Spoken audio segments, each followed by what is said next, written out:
Well, here we are in session 19 of our series on Luke Acts. And today we're going to be looking at Acts chapter 15. This is an event commonly known as the Jerusalem Council. Last time we were looking at Paul's first missionary journey.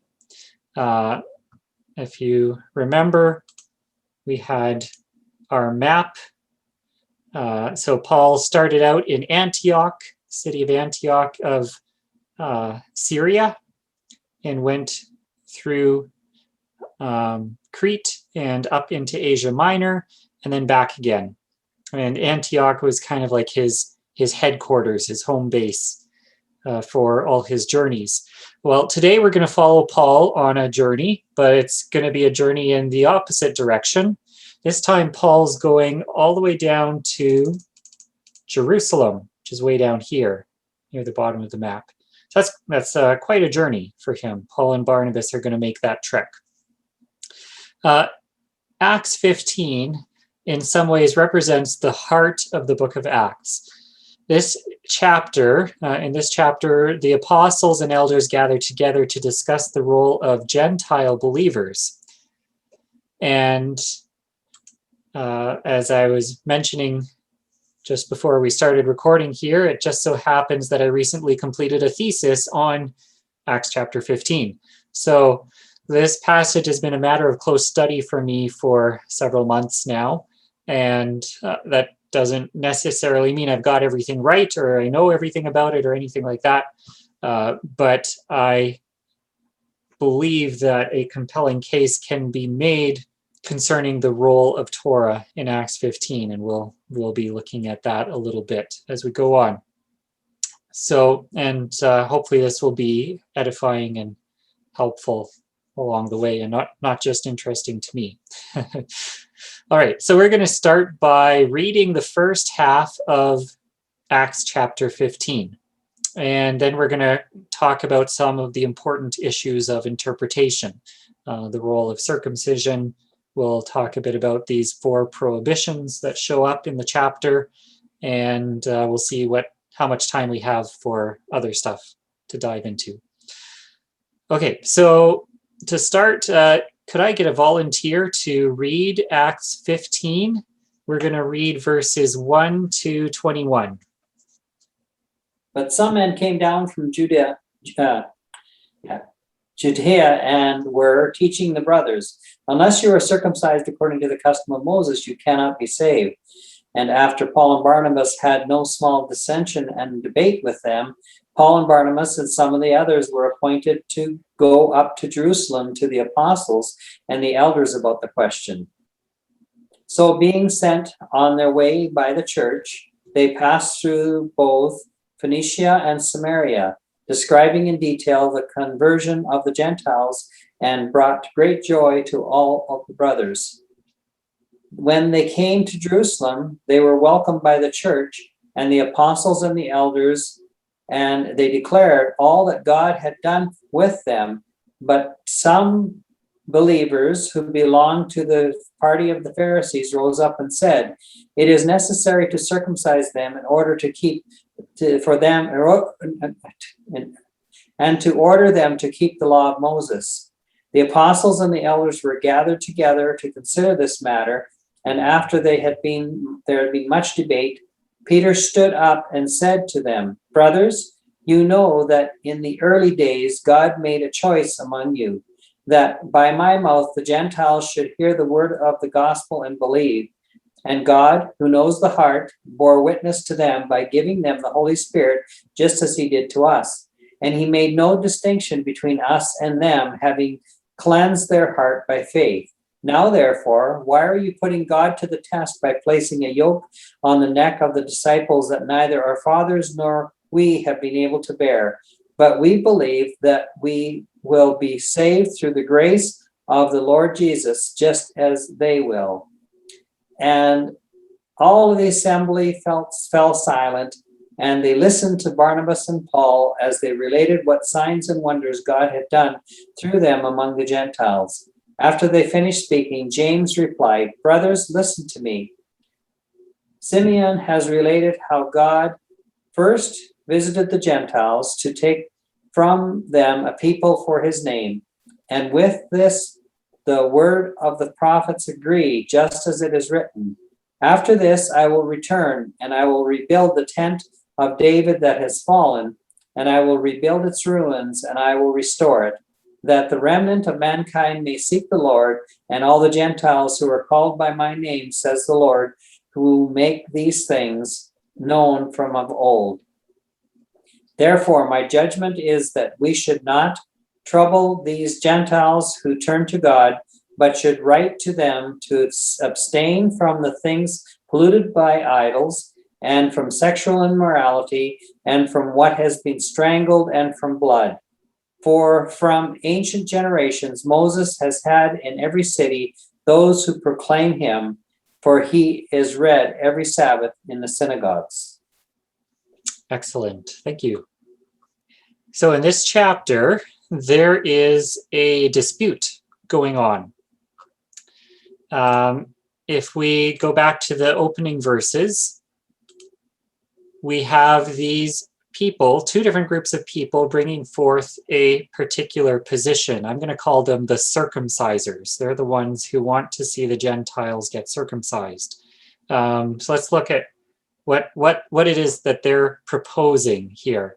In verse 1, these teachers from Judea are in Antioch. So notice how, going back up to verse 1, they came down from Judea to, where did they come to? Well, you have to read the end of the chapter here, end of chapter 14, when Paul and Barnabas come back to Antioch, their HQ, right? And they're gathered with the believers there. So these are men from Judea teaching in Antioch. Okay, so they've come down from Jerusalem because in biblical thinking, you go up to Jerusalem, and anywhere you go to from Jerusalem, you're going down, right? Even if you're going north. So on our map, it looks like you're going up, but to Luke, you were going down to get way up here to Antioch. So these guys from Judea is here around the city of Jerusalem, went all the way up to Antioch. And they're teaching, what are they teaching? Unless you are circumcised according to the custom of Moses, you cannot be saved. Right? And then Paul and Barnabas are butting heads with them. And finally, they get sent down to Jerusalem. And it talks about how they went through, they went on their way, they passed through Phoenicia and Samaria, and eventually came to Jerusalem. So they're coming south, heading south. They pass through Phoenicia, which is this area right here. Tyre and Sidon are like the major cities of Phoenicia, and then through Samaria, which is this region here, and then all the way to Jerusalem, which is in the province of Judea. Okay, so that's where they're going. So in verse 1, this is the position: unless you're circumcised according to the custom of Moses, you cannot be saved. You have to receive circumcision in order to be saved. Verse 5, we get a different group of people stating a similar but perhaps slightly different position. We'll weigh that out in time. It is necessary to circumcise them and command them to keep the Torah of Moses. Okay, so this is the position of the circumcisers, right? All right, and this position is at odds with that of Paul and Barnabas. So the question is, what is at stake here? Is the issue circumcision? Is the issue Torah? Or is it both? Let's keep that in mind as we proceed.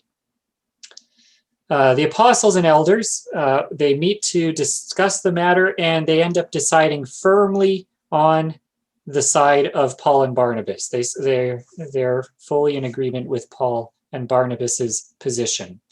And the conclusion of the council is that Gentile believers do not need to be circumcised.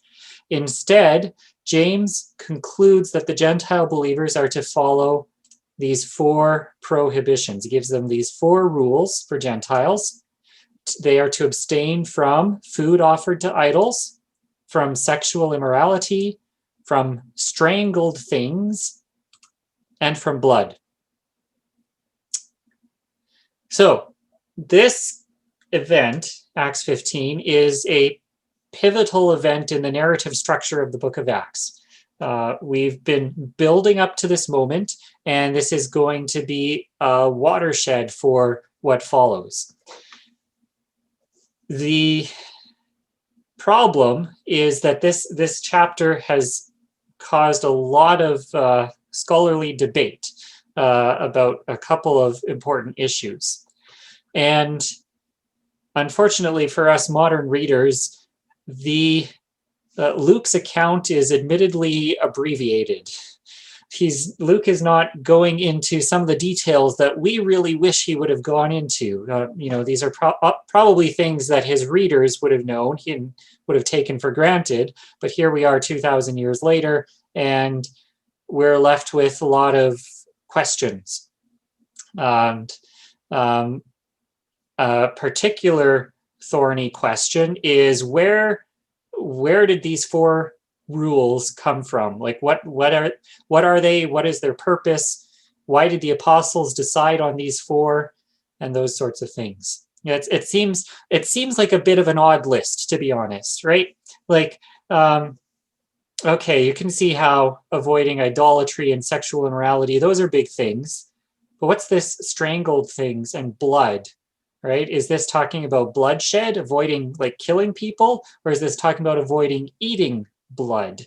It's probably the latter, and I'm going to argue it's definitely the latter, but that's a strange thing to throw into this list that otherwise seems like a list of moral stuff. But then we have this weird, odd one here, strangled things. What on earth is that talking about? And there have been dozens and dozens of different ideas and proposals put out about what this might be referring to. Okay, so a big question that we want to tackle here in this series, going back to our three main focuses of this series, we're focusing on God's people, God's plan, and God's precepts. Right? So God's people, Israel, the church, how do we navigate all that? Is Acts presenting a new people of God that replaces the old? God's plan, is this throwing out Jewish eschatology and bringing a new eschatology where it's all spiritualized and there's no literal kingdom? And God's precepts, what is the role of Torah? As traditionally understood, Acts 15 represents the apostles' rejection of Torah. And Gentiles aren't supposed to keep Torah, they're just supposed to keep these four rules. And it's interesting that among modern interpreters, most Christians think that they don't even have to keep these four rules anymore. In my opinion, there is such a strong aversion to rules among certain branches of Christianity that they're even uncomfortable saying these four rules that are the four that specifically apply to Gentiles. Some people are to say, well, that was just temporary. Those don't apply anymore. I'm going to suggest that they were not meant just as temporary rules, and we'll look at that logic behind them as we go. Okay, so at the risk of overgeneralizing, we can say that there are two primary positions on the role of Torah in Acts 15. As I said, for most of Christian history, Acts 15 has been read as demonstrating that the Torah no longer applies to followers of Jesus, Jew or Gentile. So followers of Yeshua are not under the law, they're under grace, therefore the Torah doesn't apply. So along come these circumcisers saying the Gentiles need to be circumcised, they need to keep the Torah of Moses, and the apostles say, no, they don't. And, all that Torah stuff, that's been done away with. Remember, Peter had that vision, we don't need to follow any food laws anymore. Of course, it's ironic that the four prohibitions. Of the four prohibitions, three of them are dietary. So it doesn't seem like it doesn't seem like there's no place for food laws anymore. Anyway, but this is the traditional approach. Acts 15 demonstrates that the Torah no longer applies. And related to that is the role of circumcision, as we'll see. Circumcision no longer applies, so the Torah no longer applies, and the two go together. More recent scholars, however, have argued that Luke Acts sees the Torah as having ongoing validity for Jewish believers. We've been drawing on a bit of that scholarship throughout this series and noting that more recent scholars are realizing just how pro-Torah Luke Acts really is. And so, as many interpreters have noticed, there's no debate anywhere in Acts 15 over whether or not Jewish believers should be circumcised and keep Torah. The issue at hand is what to do with all these Gentiles, right? So for them to debate what Gentiles are supposed to do, that debate would be moot if everyone realized, hey, we Jews aren't supposed to keep Torah either, right? So these interpreters will say that Acts 15 assumes the Torah applies to Jewish followers of Jesus, but not to Gentile followers of Jesus. So they're going to say that in the eyes of the apostles, the Torah is just for Jews. Gentiles are supposed to follow a separate or smaller set of laws, i.e. the four prohibitions, right? So Jews keep Torah, Gentiles keep this small set of laws. This interpretation has been common among people who hold to the Paul within Judaism perspective, and some of the more recent interpreters of Luke Acts. And it's also made some big headway in a lot of Messianic Jewish circles. So organizations like UMJC, you read Mark Kinzer, for example, he's going to interpret Acts 15 in very much this way. First Fruits of Zion have a very similar approach. Acts 15 makes the Torah obligatory for Jews, optional for Gentiles. That's kind of the way it's been understood. There are a lot of different nuances in there. My interpretation is riding off of this scholarship, but I'm arguing something a little different here. I'm suggesting a third position, and that is that Acts 15 offers Gentiles an entry point into Torah observance from which Gentile believers were expected to grow in their observance.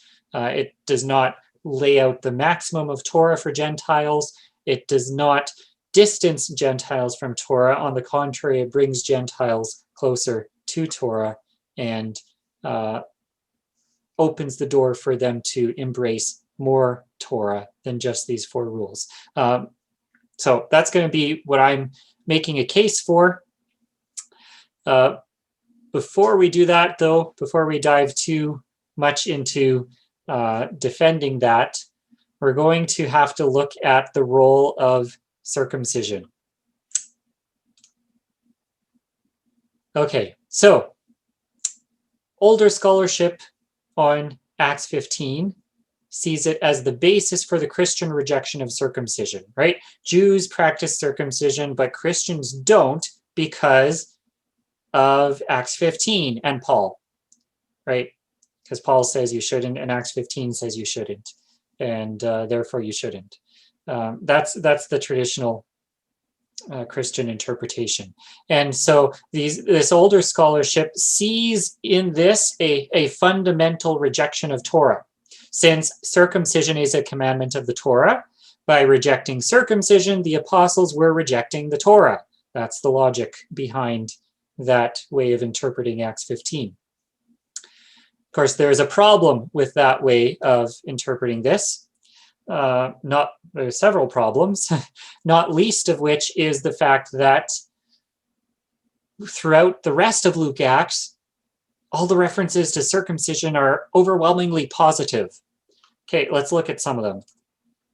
We have, first of all, the circumcision of John the Baptist and the circumcision of Yeshua. Luke is the only gospel to mention explicitly Yeshua's circumcision. It's implied by the other gospels. I mean, he's Jewish. You'd think he would have been circumcised, but Luke goes out of his way to mention it. He emphasizes that point.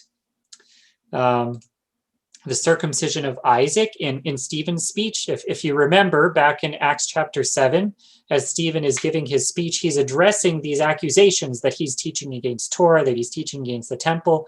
And what does he do? His speech is a emphatic affirmation of Torah. He goes out of his way to mention the covenant of circumcision that Abraham received. He goes out of his way to mention that Isaac was circumcised on the 8th day. And so this is affirmation of the role of circumcision. The circumcision of Timothy. Okay, this is a big wrench in the whole anti-circumcision interpretation. In the very next chapter, I mean, we just get through Acts 15 and up comes Acts 16 verse 3, and suddenly there's this, Paul is circumcising someone. So if Paul was really anti-circumcision, as some interpreters have assumed, what's he doing circumcising Timothy? And we'll get into that, but the point that's interesting about Timothy is he's not even fully Jewish, right? He's half Jew, half Gentile, which in the eyes of first century Jews, does that make you a Jew or a Gentile? Well, it makes you a half Jew, half Gentile. That's what it makes you. There are people that are going to try and argue, oh, but because his mother was Jewish, he would have been considered Jewish. That's why Paul circumcised him. Well, that's not entirely clear. As far as we can tell, the idea that having a Jewish mother makes you Jewish, it comes much, much later in the rabbinic era. We don't have any evidence for that in the first century. But regardless, the point is that Timothy was at best a marginal Jew, right? And so if Paul is even willing to circumcise Timothy, whose Jewish identity is quite questionable, how much more would he be willing to circumcise those who are born as full descendants of Abraham, Isaac, and Jacob? In Acts 21:21, there's this rumor, which is a false accusation going around, and James and Luke emphasize that this is false, and Paul goes on to demonstrate through his actions that it is false. The rumor is that Paul teaches Jews not to circumcise their children. What's the implication? If that's a false report, then that means Paul does teach Jews to circumcise their children, right? So once again, we have an affirmation of circumcision. So every reference to circumcision outside of Acts 15 is overwhelmingly positive. That makes it unlikely that we should interpret Acts 15 as being an anti-circumcision event, right? It's out of character with the rest of Luke Acts to interpret it that way. Okay, another point is we need to look at the laws about circumcision in the Torah. So there are 3 places in the Torah where the Torah actually gives commandments concerning circumcision. We have Genesis 17, where God gives this initial covenant of circumcision to Abraham. And this is the first time circumcision appears in Scripture. We have Leviticus 12, verse 3. And then we have Exodus 12:48. These are the passages that speak of circumcision. And there's another verse in Exodus 12 that talks about circumcision of slaves, but we won't tie ourselves up with that for right now.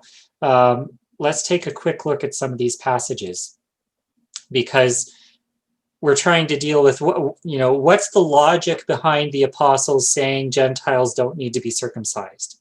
What's going on here? Well, let's see. What does the Torah actually say about circumcision? Genesis 17, starting in verse 9, God says to Abraham, you'll keep my covenant. I'm just going to skim through this so we won't read the whole thing. And this is the covenant. Every male among you shall be circumcised. Here in verse 12, he is 8 days old among you shall be circumcised. Both he who is born in your house and he who is bought with money shall surely be circumcised. So the short way of putting it is that in Genesis 17, the emphasis, the commandment is to circumcise two types of people. Number one, infant sons who are born in your house. So you have a son, on the 8th day he is to be circumcised. The second commandment is slaves at the time of purchase, or if they're born into your household, they are to be circumcised. Where here does it say that adult male Gentile believers who want to follow the God of Israel should be circumcised? It doesn't, right?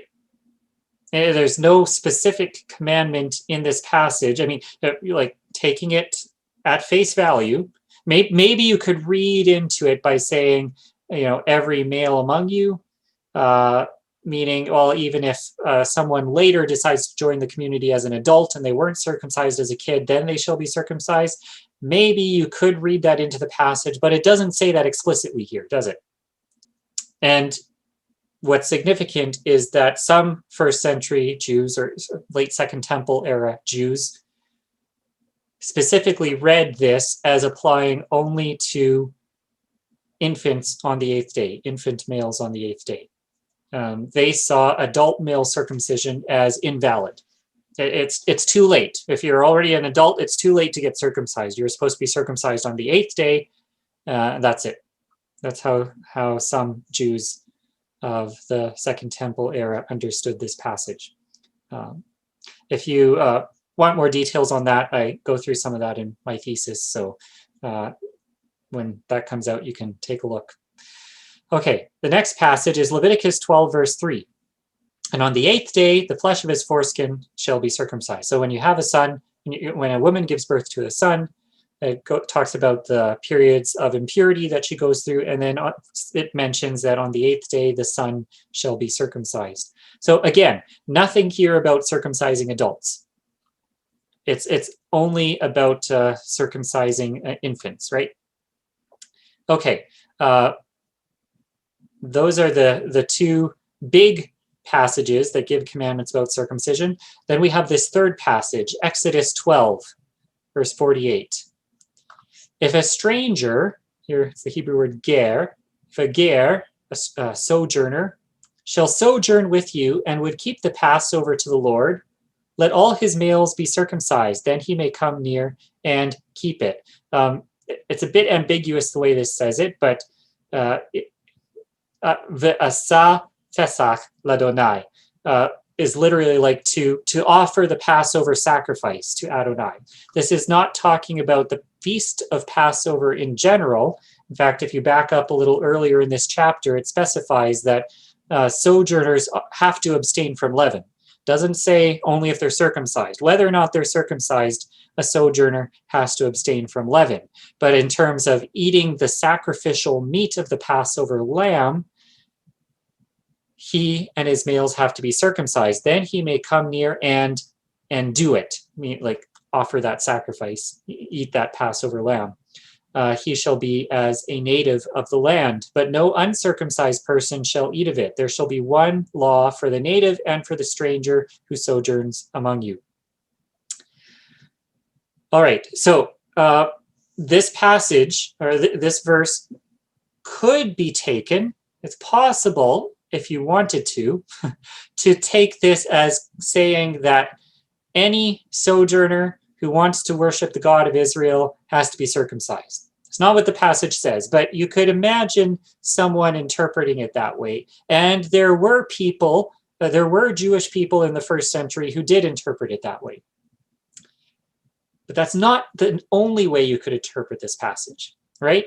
you could also interpret this passage as merely stating what it says, that a sojourner who wants to partake of the Passover lamb has to be circumcised in order to partake of it. And the same rule applies to Jews. A Jew who wants to partake of a Passover lamb at the temple also has to be circumcised. There were instances where, for health reasons, a Jewish baby was not circumcised. It happened on occasion. It was rare, but it did happen on occasion.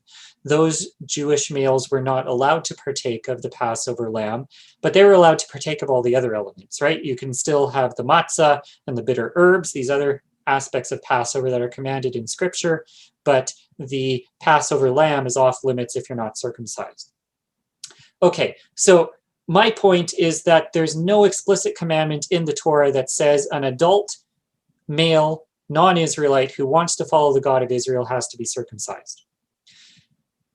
And this was a debate among Jews in the first century. Is it a commandment incumbent upon adult male Gentiles or not to be circumcised? Is that a commandment incumbent upon them? And I believe that's precisely the debate that's going on in Acts 15. Right? In Acts 15, we've got these teachers from Judea and the Pharisees arguing that it is a Torah commandment for adult male Gentiles to be circumcised. The apostles decide, no, it is not. So what's at stake here is not whether or not to keep Torah. Do we have to bother keeping what the Torah says about circumcision? No, the point is, how do we interpret what the Torah says about circumcision? And I would argue that the apostles interpreted these passages in such a way that it is not essential for an adult male Gentile who comes to faith in Yeshua to become circumcised. There's no specific Torah commandment for them to do that. Now, granted, in the Second Temple era, so at the time of Acts 15, a Gentile believer who is not circumcised would not be allowed to eat a Passover lamb, right? But the vast majority of these Gentile believers that we read about in Acts, they don't live anywhere near the temple. They're in the diaspora outside of the land of Israel, right? And most of them probably would never even have the opportunity to travel to Jerusalem in their lifetime. So in terms of Passover celebrations, they'd be able to partake in Passover to the same extent that all the other diaspora Jews do. Diaspora Jews would not go to Jerusalem every single year for Passover. Some of them might only go once in their lifetime. Some might not even go at all in their lifetime. So the same type of Passover Seder that they're keeping in the diaspora is the same type of Passover that these Gentile believers could keep. And since the temple has been destroyed, of course, all Passover Seders are without a lamb. Okay, so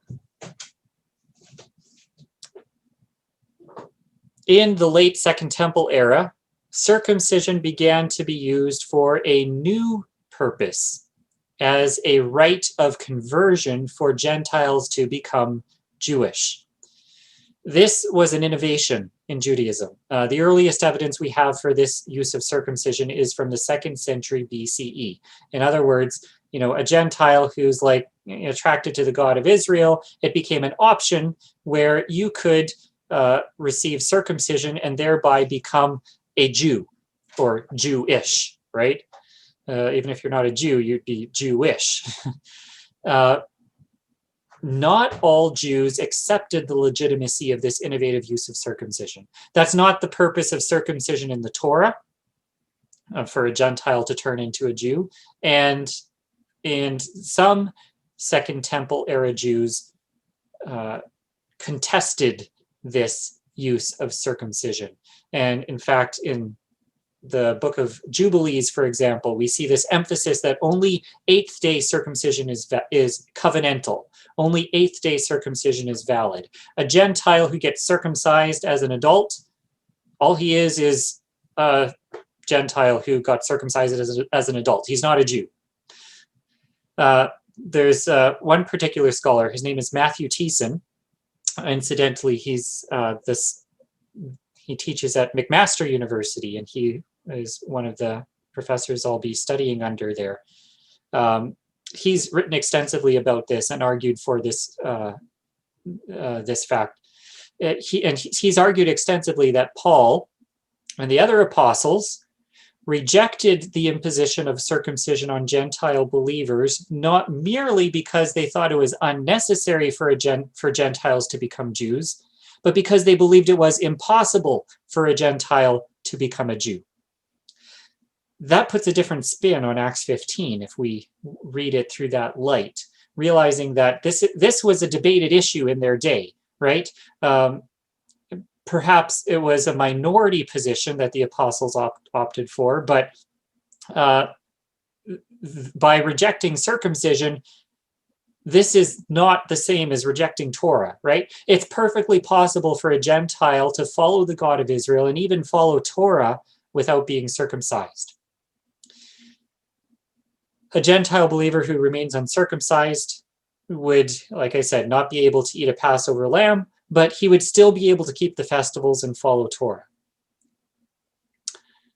So, to try and sum up what we've been talking about with circumcision, the circumcisers in Acts 15 believed that circumcision was necessary for adult male Gentiles, but Paul and Barnabas disagreed. The disagreement is not about whether or not to follow Torah, but about how to interpret Torah. Like some other Jews of that era, Paul and Barnabas held to the position that the Torah does not require adult male Gentiles to become circumcised, and the apostles and the elders agreed. Okay, so we've talked about circumcision, which is a big issue for interpreting Acts 15. How do we understand the apostles exempting Gentile believers from circumcision? How does that work? And I've argued that can be understood as fully in line with what the Torah itself says about circumcision and non-Israelites. Non-Jewish believer coming to the faith as an adult, there's nothing in the Torah saying he has to be circumcised. Now, that believer might choose to then circumcise his children in obedience to the Torah commandment about circumcision. But that's a different matter, right? And not something that's directly addressed by Paul or Acts 15. That's not what they're concerned about. They're not concerned about Gentile believers circumcising their infant sons. They're concerned about these adult male Gentiles being pressured to go through this procedure that would not benefit them because it's supposed to be done on the 8th day, right? All right. So another big interpretive issue here is the 4 prohibitions. Just to refresh, here they are: food offered to idols, sexual immorality, strangled things, and blood. This list of 4 prohibitions shows up a total of 3 times in the book of Acts. We already read it in Acts 15 verse 20, shows up again a little later in the book of Acts, or in chapter 15, and then it shows up again in chapter 21 of the book of Acts. So there is a lot of debate as to what exactly these 4 rules are, what they mean, where they came from, why were they picked. So here's the big question. Why these 4 rules? Isn't this a strange list for the apostles to come up with? Why did they come up with these 4? We can divide that question in 2. What is the source of these 4 rules? And what is the purpose of these 4 rules? So where did the apostles get these 4 rules from, and what were they intended to accomplish? There are 4 common interpretations among scholars today as to the purpose and origin of the 4 prohibitions in Acts 15. And let's go through them. So some scholars argue that their purpose is to enforce a clean break with idolatry. One of the most prominent proponents of this viewpoint is Ben Witherington. He argues that it's all about idolatry. He says, if you look at what do these 4 things have in common, well, these are all things that you might encounter in the context of an idol's temple. Food offered to idols, obviously you would see that in an idol temple. Sexual immorality, a lot of these temples had cult prostitution, things like that going on. Strangled things, well, that one's a bit hard to fit into this paradigm, but it could be that maybe some pagan cults practiced strangling their sacrificial victims. We don't really have any evidence for that, but that's been proposed by some people. And then blood, well, of course, there's going to be a lot of blood around a temple where they're slaughtering animals. Of course, not if they're strangling them. That kind of would get rid of the blood. But anyway, it's been argued that these all have to do with an idol temple. As you can see from the way I'm interacting with this viewpoint, I'm not convinced that this is the case. If the apostles had simply wanted to make sure that these believers were not participating in idolatry in any form, why didn't they just say, don't participate in idolatry in any form? Why did they come up with this strange list of rules? And especially strangled things, that really doesn't seem to fit. Okay, so I'm going to suggest that this first interpretation is not, that there are some problems with it. Okay, second interpretation is that the 4 prohibitions represent the 3 cardinal sins of Judaism. Plus 1. Because we have 4 prohibitions and there's only 3 cardinal sins. So that's a little tricky to get around. But there are some manuscripts from the Western text tradition that don't include the reference to strangled things. That one is missing. So then what do you have left? You have food offered to idols, sexual immorality, and blood. Maybe you could interpret this as bloodshed, talking about killing people. Well, these are the 3 cardinal sins of Judaism: idolatry, sexual immorality, and murder. In at least this is, of course, in much later rabbinic Judaism, it is suggested that it is permissible to break any commandment for the sake of life, except for 3: sexual immorality, idolatry, and murder. And those are considered the cardinal sins, right? So that's one possibility. And so people say, well, this is basically then a really succinct moral code for Gentiles. The apostles wanted to be, okay, what's the irreducible minimum set of rules that we could make up for these Gentiles? And they came up with these 3 things. And then somehow this strangled things got thrown into the mix there. Again, those strangled things just keep throwing a wrench in all these theories.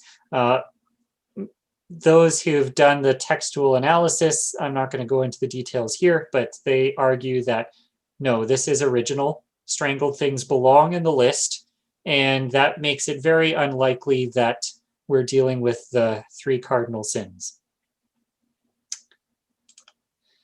A third proposal is that these laws are derived from the Noahide laws. We're going to have to, I don't think we'll get to that tonight. I think in part 2, we'll have to delve into that more. Because this is a significant one. The Noahide laws theory has been quite influential. So if you're not familiar with the Noahide laws, in rabbinic literature, they talk about how there are these laws that were supposedly given to Noah and his sons that are binding on all the sons of Noah. And at least some of the rabbis came up with seven Noahide laws. There's other enumerations. Some people say there's 30 Noahide laws. Others have different numbers. Anyway, so we'll just, for the sake of argument, assume there's 7 Noahide laws. And some scholars have noticed an interesting similarity between the 4 prohibitions here and some of the Noahide laws. We'll have to look at that in more detail another time. There are, again, some problems with this interpretation, but that's something that we're going to have to look at in more detail, because it actually goes, it's a quite involved argument that, and a lot of this argument has made its way into a lot of Messianic circles as well.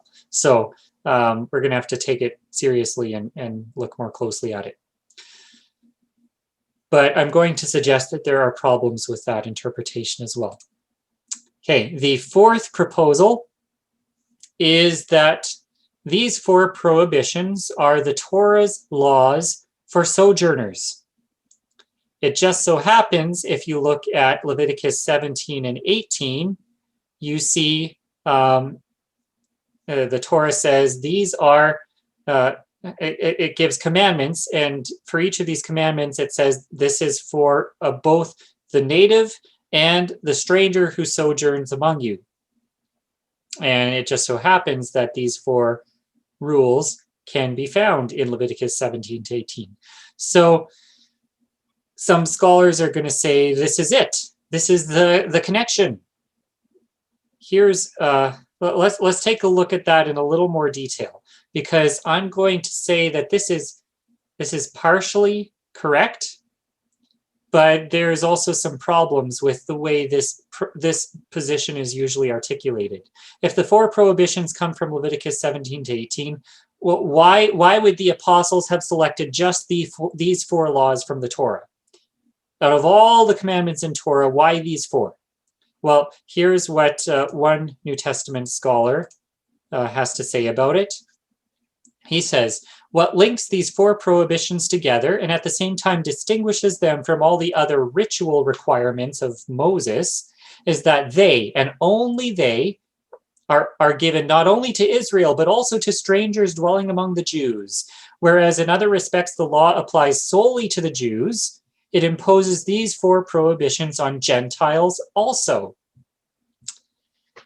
Okay, so this guy, Ernst Henchen, he's suggesting that if you go through the whole Torah and look at all the commandments and make a list of all the commandments in the Torah, which elsewhere he says you could never do, there's no way, there's too many commandments of the Torah, it's too hard to keep, you'd never be able to make a list of all the commandments. But anyway, for the sake of argument, if you could make a list of all the commandments, which I think is quite doable, contra Henchen, he's going to say all of the commandments apply only to Jews, except for these 4. These are the only 4 ritual commandments in the Torah that the Torah says apply both to Jews and to Gentiles. This position has become very popular, and a lot of scholars have parroted what Henchen says. We see this in Yerval, we see this in other scholars. Richard Bauckham has taken on a slightly modified version of this thesis. Even Mark Kinzer argues for a similar position. And so yeah, that's the way they see it. The biggest problem with that, of course, is when you make such a list of commandments, there are many other commandments that the Torah also explicitly applies to sojourners. Here's the list. I went ahead and did that for us and made a list of all the places in the Torah where it explicitly says this commandment applies to the sojourner as well. Okay, so it explicitly says that about the Sabbath, Passover, the Feast of Unleavened Bread, the Feast of Weeks, the Day of Atonement, the Feast of Booths or Tabernacles, the prohibition against sacrificing outside the sanctuary, the prohibition against offering blemished sacrifices, the permission to offer voluntary sacrifices, such as burnt offerings, inclusion in the forgiveness accrued through a communal sin offering, requirement to offer personal sin offerings, the prohibition against eating blood, the command to pour out the blood of a hunted animal, impurity that comes from eating animals found dead or torn, the laws of corpse defilement and cleansing, the prohibition of sexual sins, the prohibition of offering one's seed to Moloch, prohibition against blasphemy, culpability for intentional sin, the laws of lex talionis, eye for an eye, tooth for tooth, The commandment to treat Israelite slaves kindly, to reserve for them the right of redemption, and to release them in the Jubilee. It applies not just to Israelites, but also to non-Israelite sojourners. The right to asylum in a city of refuge, the right to receive the third-year tithe alongside other landless groups, and the right to receive the first fruits alongside Levites. So just from this list alone, we can see that the apostles left out a lot of commandments. If their goal was to make a list of all the commandments that apply to sojourners, they missed a bunch. And so did Henchen. So did these New Testament scholars. What's more, there are 5 places where the Torah explicitly states that there shall be one Torah that applies to both the native and the stranger who sojourns among you. These passages imply, and I argue this in more detail in my thesis, so if you don't find this convincing here in this session, you can read my thesis and then tell me what you think.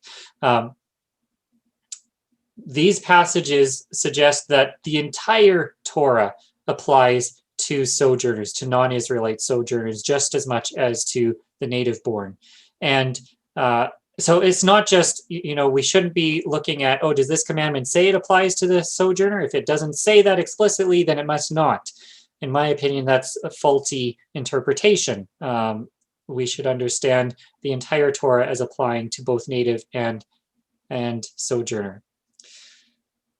More to the point, nowhere in the Torah does it offer a separate list of commandments for sojourners, right? There's no separate or smaller list of commandments that apply to non-Israelites as opposed to the commandments that apply to only Israelites.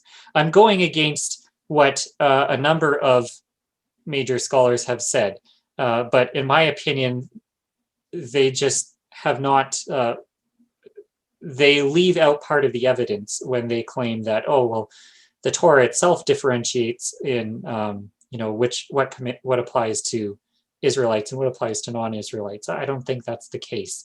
There is a distinction between Israelite and non-Israelite, but that distinction is not made in terms of how much Torah they're supposed to do. All right. One last thing I want to delve into before we wrap it up here for tonight. I do believe that the 4 prohibitions come from Leviticus 17 and 18. Let's take a closer look at that.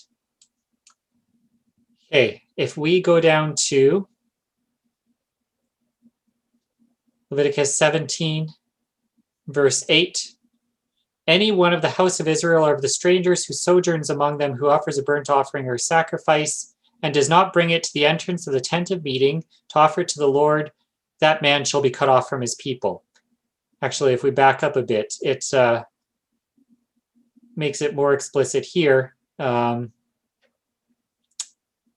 This is so that the people of Israel may bring their sacrifices that they sacrifice in the open field and may bring them to the Lord, to the priest at the entrance of the tent of meeting, and sacrifice them as peace offerings. And the priest shall throw the blood on the altar, so that they shall no more sacrifice their sacrifices to goat demons, after whom they whore. This shall be a statute forever for them throughout their generations. What's interesting here is that, Paul talks about this in 1 Corinthians 10. He talks about how what the pagans offer to their idols, the sacrifices that they offer to their idols, are offered to demons, right? This was a common early Jewish understanding of how sacrifices and idolatry worked. Idolaters offer their sacrifices to demons. So this passage here, to a first century Jew, could be understood as saying, not to eat food offered to idols, not to partake of the sacrifices that are offered to idols. Okay. By the way, Paul talks a lot about food offered to idols in 1 Corinthians 8 and 10. And a lot of scholars assume that Paul didn't really care whether or not you eat it. He figured, we can eat it if we want. I think that interpretation of 1 Corinthians 8 and 10 is mistaken. I think a close reading of that text demonstrates that Paul was very much opposed to eating something that was known to be idol food, food that was known to have been offered to an idol. Paul categorically prohibits in those chapters. But that's a rabbit trail for another time. Anyway, the point is, here we have the basis for a commandment against food offered to idols. Let's jump down a bit. Then we get this commandment about not eating blood. Anyone of the house of Israel or of the strangers who sojourn among them who eats blood, that's bad, right? It goes on, no person among you shall eat blood. So we've got idol food, blood, and now we get this other commandment here. Any one of the people of Israel or strangers who takes in hunting any beast or bird that may be eaten shall pour out its blood and cover it with earth. And you shall not eat the blood of any creature. And any person who eats what dies of itself or what is torn by beasts. These are two Hebrew words here. The word nevelah and the word trefa. So nevelah is a carcass, an animal carcass. You find something dead. Trefa is something that has been mortally wounded. It's still alive, but it's got, it's been eaten and or torn up, and so you need to slaughter it because it's just going to die anyway. These two things you're not allowed to eat, right? Don't have time to go into this in detail, but in other Jewish writings, these terms for those things that have not been that were found dead or that were wounded and have not been slaughtered properly, these are summed up as strangled things. So there's been a lot of debate about what exactly it means in Acts 15 when it says to avoid strangled things. Well, I believe a compelling case can be made that it's talking about specifically these Torah categories of nevelah and trefa. Nevelah and trefa are what is being referred to in Acts 15:20. In Greek, it uses the word pniktos, things strangled, ketupniktu. Here it's in the genitive case. So pniktos is, or pnikton, is talking about nevelah and trefa. And then finally, in chapter 18, it's a long chapter, but it goes through in detail these the laws of sexual purity, right? There are these sexual immorality, things that defile the land and that are forbidden, right? Adultery and fornication and incest and homosexuality, things like that.